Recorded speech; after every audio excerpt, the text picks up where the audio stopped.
Welcome back to Northern Perspective, everyone. I'm Cypher. And I'm Fox. On our Sunday live stream last week on June 16th, we had two very special guests, Chris Barber and Tamara Lich. We decided to take a few excerpts from that interview to show to you now, and if you'd like to see the full interview, check it out on our channel under the live tab. Now let's take a look. Chris, we've asked Tamara a whole bunch of questions, around, just how she reacted to everything that went on in the convoy, I said to her, it's funny. She probably never thought by making that one phone call that she would be here. So from your perspective, how did the convoy start, and did you know Tamara before then, or was it's something that you guys met along the way? Meeting Tamara, I met Tamara 2 weeks prior to us jumping in the truck and heading east with a long line of vehicles behind us. She made the phone call, I believe it was the second week in January, just saying, hey, my name's Tamara, and if you need any help, and we did need some help at that time. We needed a lot of help. We were, looking for social media people to post on social media, somebody to do, just to organize in general. And that's how Tamara, I still have, to this day, this is my ledger book that I keep for my business. Tamara's number is still in this. I'd have to find it, but the day that she called, as well as everybody else, when you go through those notes from back in the day, you'll see the police contacts we had all the way across the country, and the different city officials that we had to deal with, and Ontario people. We were in constant communication with everybody right from the start, and as open and honest as we could have been with everybody. Like I said, the beginnings of the convoy would have been basically online chatter. October 1st, 2021, Saskatchewan implemented the COVID vaccine passport. And that was something that really, really irked me in a strong way. I mean, driving through the pandemic, I was trucking from the minute they put the restrictions in place throughout. I never took much time off. And then to have that level of just your freedoms being taken away from you. And then January 15th, the federal mandates for cross-border travel was the last straw for me. And it was just a bunch of conversations with different people on social media, and my one of my TikTok videos going viral from January 7th.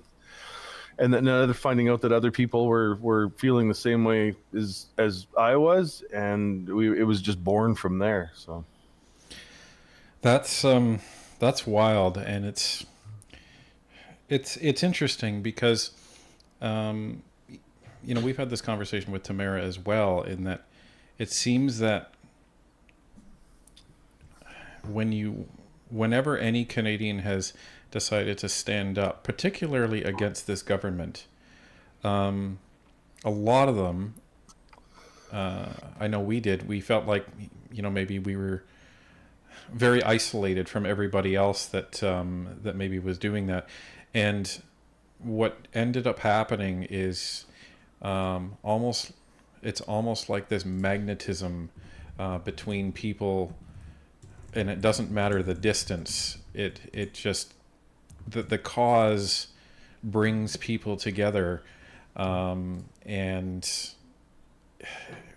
we count ourselves just so privileged, the amount of people that we met, and the fact that you two met almost the exact same way. It was just, coincidence. Let's get on with this. And now I think it's safe to say, you two will have a lifelong friendship as a result of this.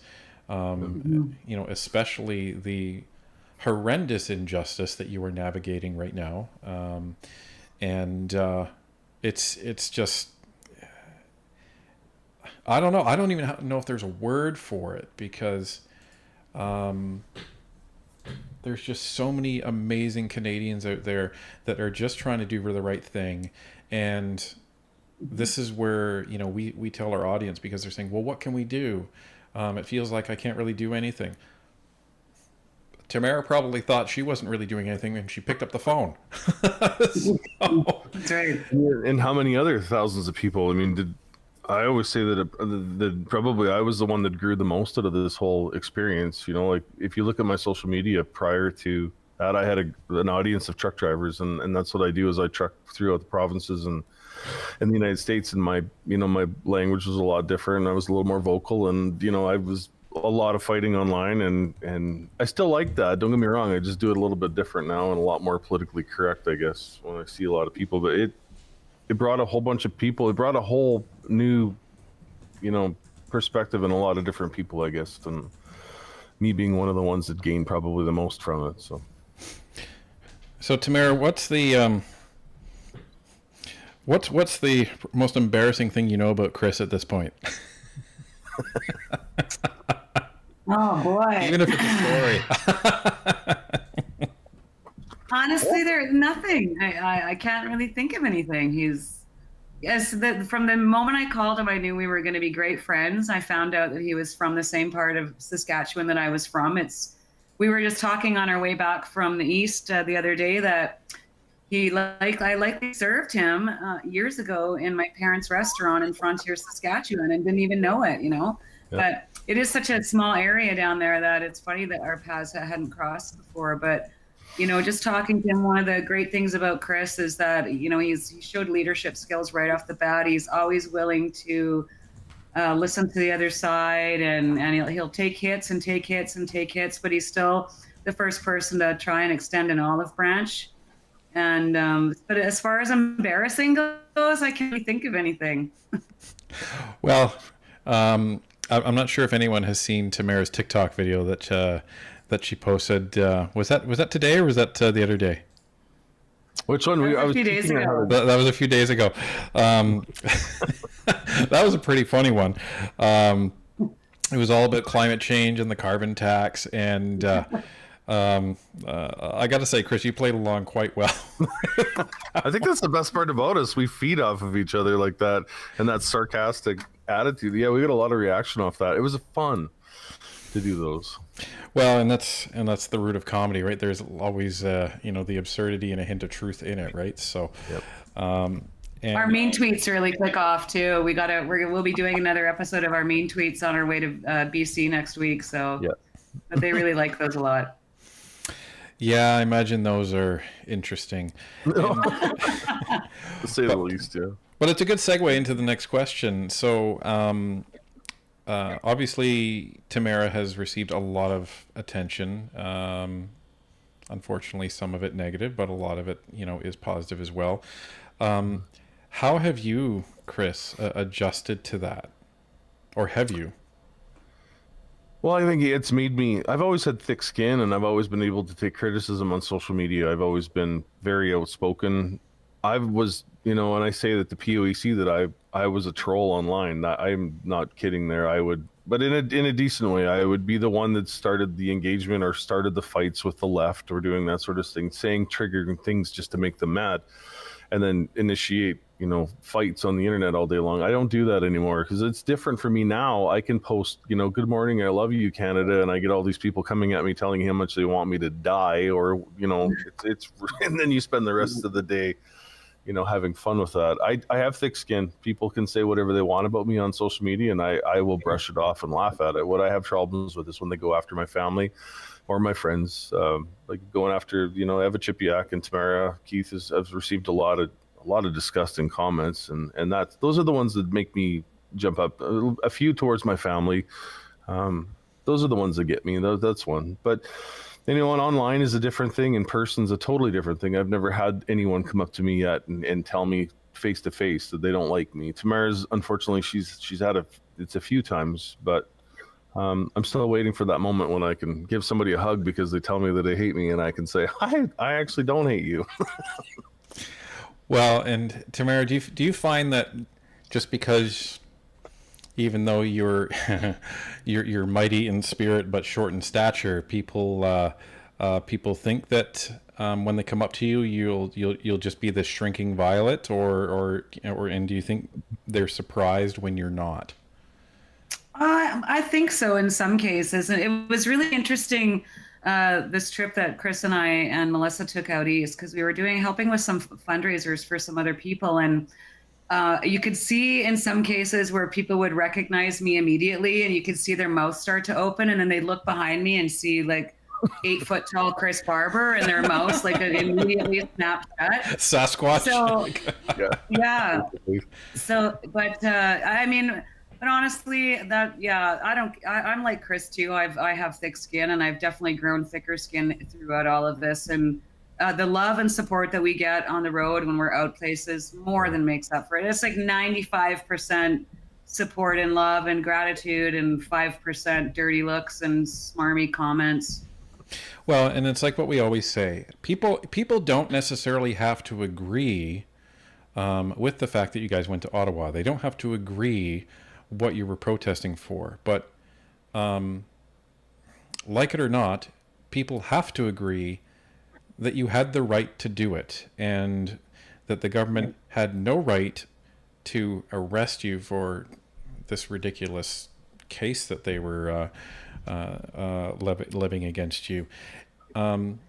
Because free speech it's all we have in a democracy, and I think some people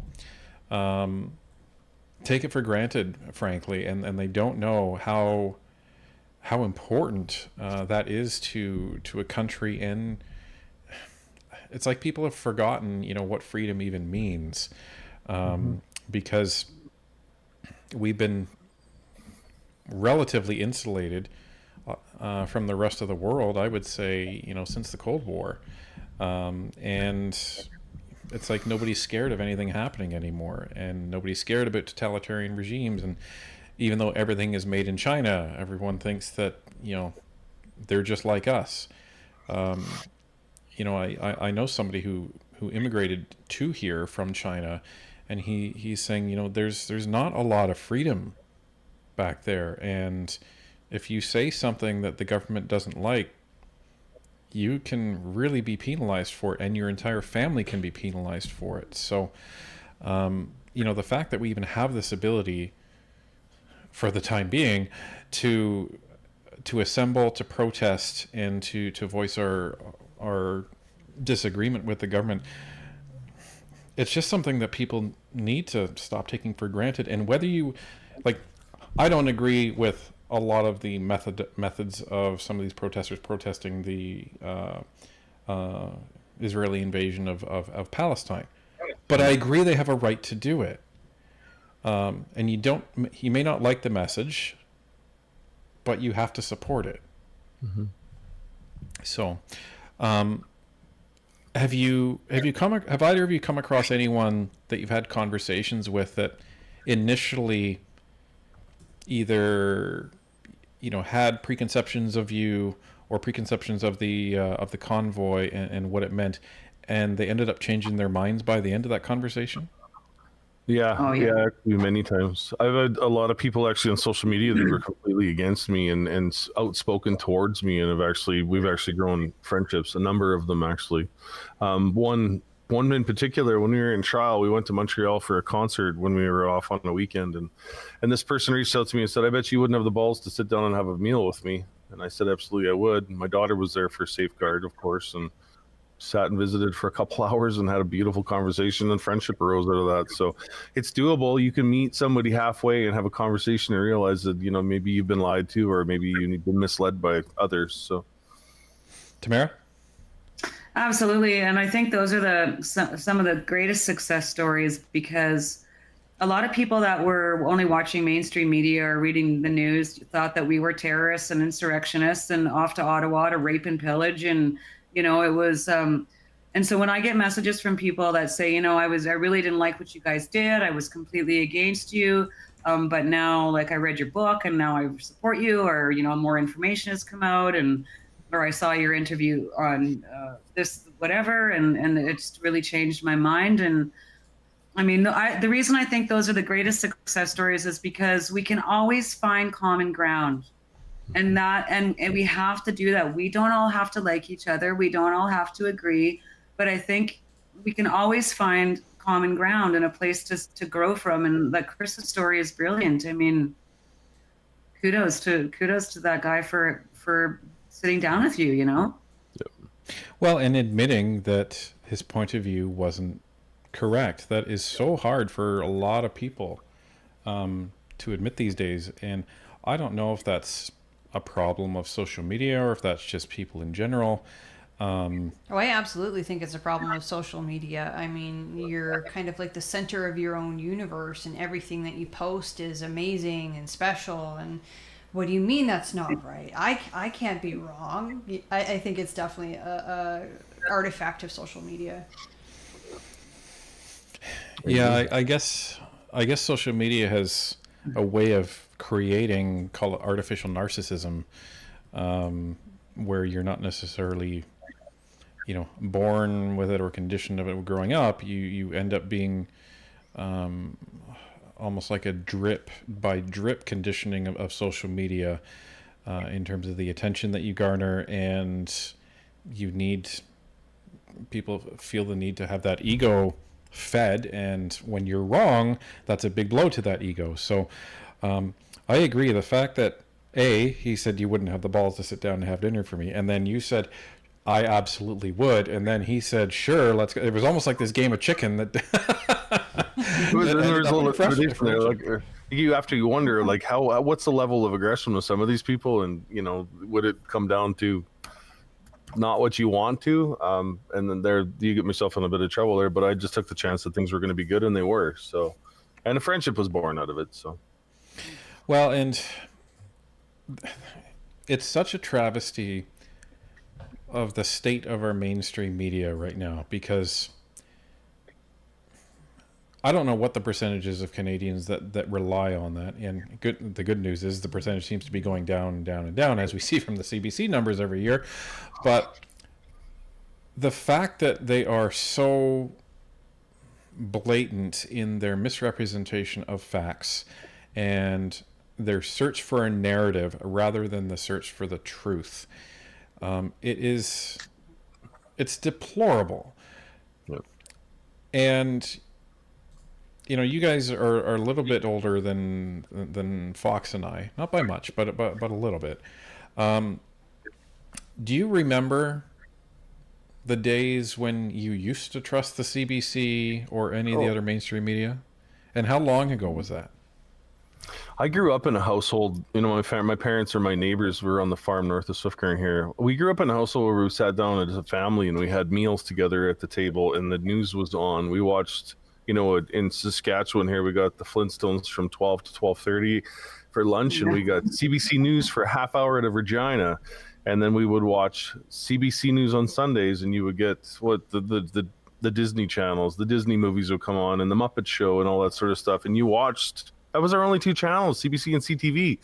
We grew up like that, and nobody watches it. My parents, the TV is not on that anymore, and I'll actually watch the National in the mornings when I have my coffee and do my paperwork, because I want to know what they're talking about, but I know you take it with a grain of salt. Tamara, what about you? Well, I remember having the TV on where I lived in Saskatchewan for quite a while. We didn't even have CTV. We only had CBC. We only had one channel and party lines on our telephones. But I just grew up. I did grow up trusting them. I remember, watching the Colin Thatcher trial on CTV News every night. Anchors like Lloyd Robertson and Knowlton Nash. I believe there was a time when they were actually really presenting news. They didn't have an opinion, and when I really, really noticed it, with CTV especially, because I was that girl that got up every morning and I turned on CTV Newsnet and I had my coffee and, just listen to the loop.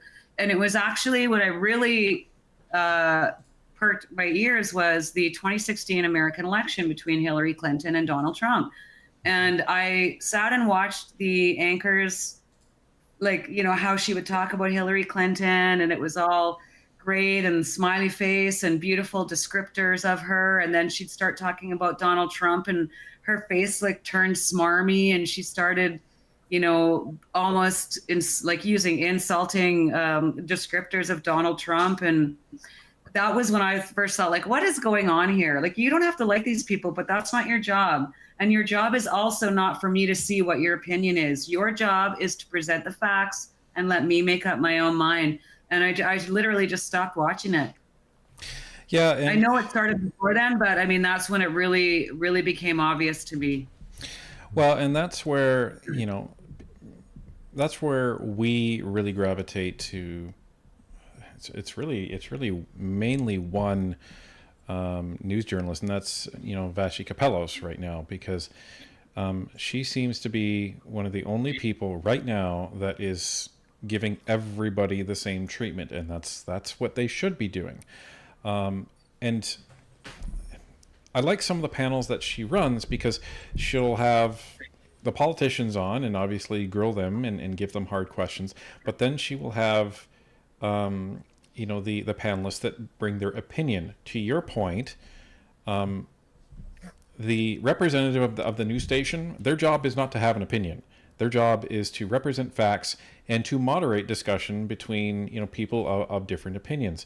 So I don't mind when there's a panelist with someone from a conservative background, a liberal background, NDP background, because they're all going to give their political opinions. The last thing you need is the journalists themselves weighing in and then giving their opinion, because then that's a reflection of the entire network, and you can't have that. And that's what we see when we frankly look at just about every other news station. And Vashi has been. Well, even look at that during the convoy, when I don't even remember her name, but when the lady from CBC News went on and insinuated and just threw it out there that her opinion was, well, maybe the Russians might have been involved in this right from the start. And magically that made it into Parliament. It made it into Parliament, yeah. And that was the foundation for the bank account. That's not journalism.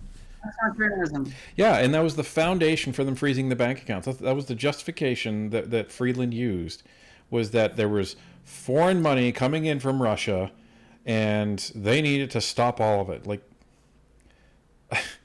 okay, and that was based off of a suggestion by a CBC News anchor. Like, it's unreal, and they don't care, or they don't respect the responsibility that they have. How is it that it seems like YouTubers seem to, take their responsibility more seriously in how they speak than professional, alleged professional, mainstream media journalists? Like the whole. Well, you're not taking money from the government, for starters, or Right. Foreign entities, as we're finding out now that's coming out in the news. I mean, this is the other thing. Everything that they have accused us of doing or insinuated that we were doing was actually projection, and it's all coming back. It's all coming out now. What's happening in our House of Commons right now is absolutely sickening. Sickening. One of the big things, though, when you look at the exposure the mainstream media did to themselves, and how you had all the YouTubers and all the live streaming people come forward, and actually you could put the camera on side by side and see the huge difference between the lives of mainstream media, and then people would go to the live stream of the convoy or the protest and see how much love and support there was there. A lot of people opened their eyes up to that. I've said that to the people actually in the news gallery in the trial. Yeah, I said that. You would think when you viewership, so many people are not listening. Yeah, we use a lot of footage of people dancing, people doing conga lines, like singing, like bouncy castles. Singing of Canada? Yeah. And it's just, yeah. Were you guys loud? Sure. Guess what, everybody? Protests are loud. That's what happens. Yeah. And, were some of the truckers disturbing people by honking? Yeah. You guys dealt with that. So I don't know. It's just something else. Alice Avonlea with a $2 super chat. For real Canadians, you are heroes. I completely agree with that. How do you feel when people say that, Chris? You're a hero.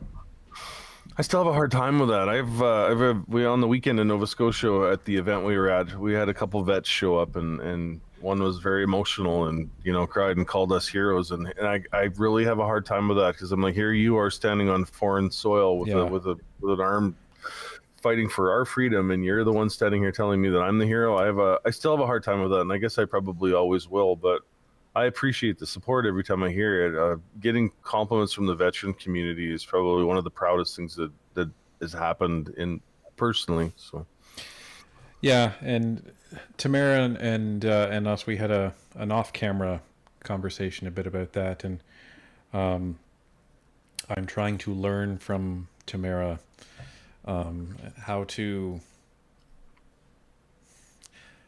I would say, how to just accept the support that people give, because I'm not used to doing that. I've had to be very independent my whole life, and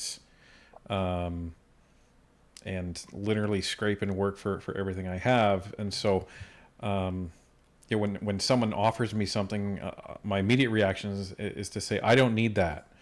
Why are you giving that to me? So it's very foreign to me. So to sum up what she said, shut up and take it.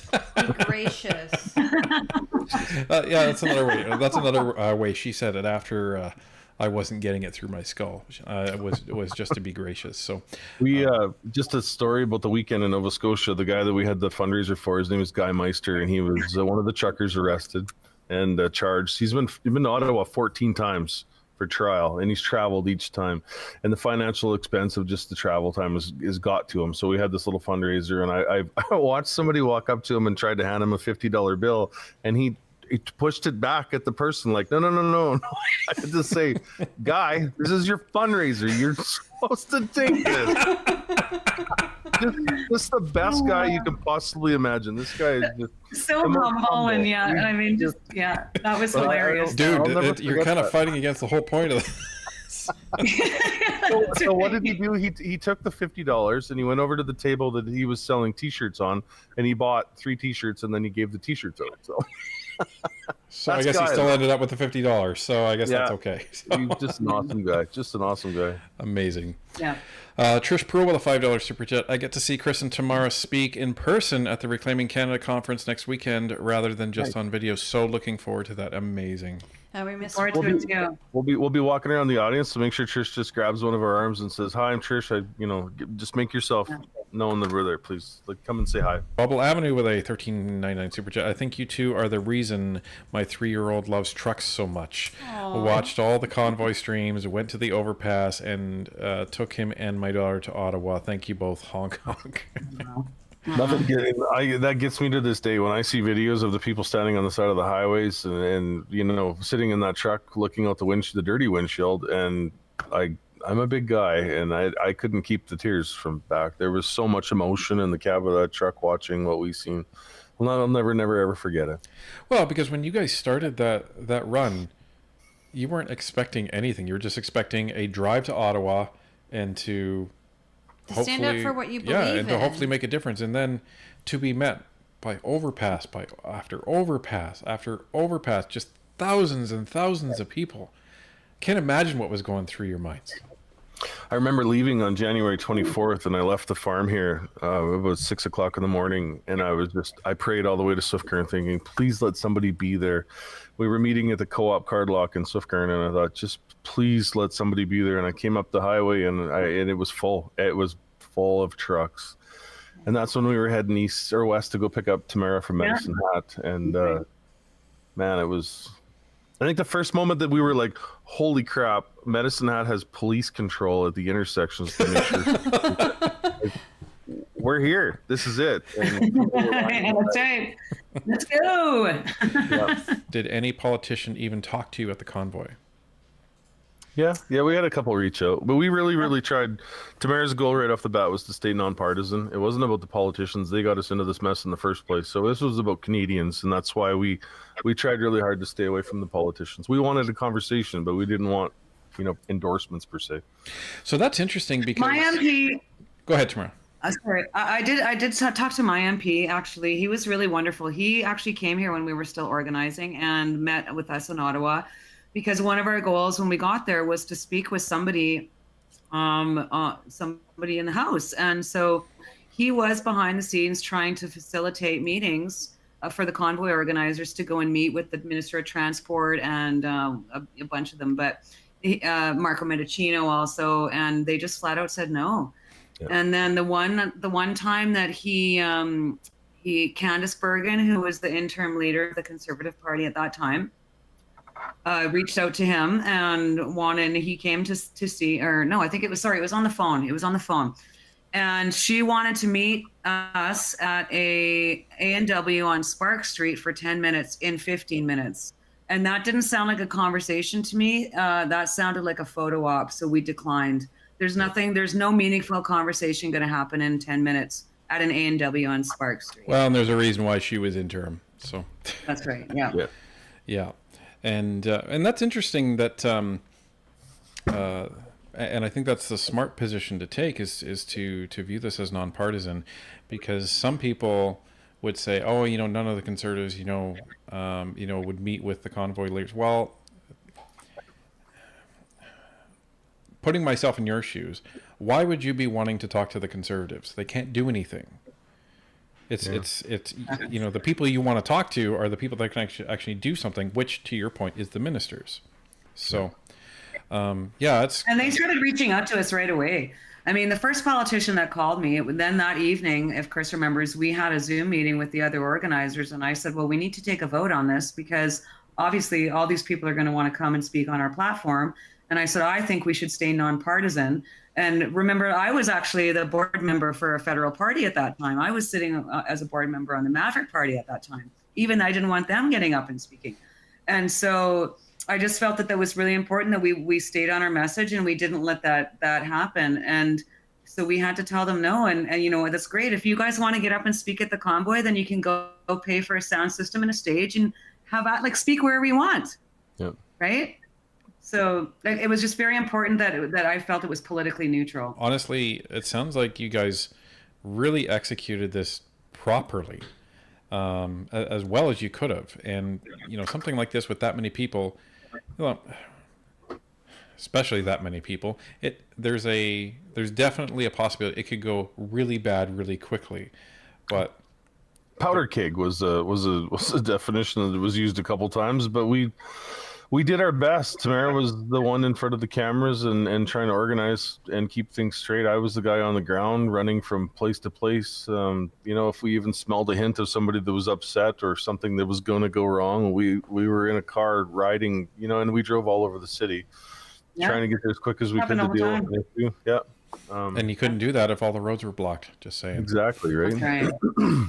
You could find your way around. And it was a great group of people. I mean, even though there's been some falling outs between some of us, everyone that was there worked really hard and as cohesively as that many personalities can, But I mean, we were all there for a common purpose, and it was just a beautiful thing to be a part of. I mean, it was very special.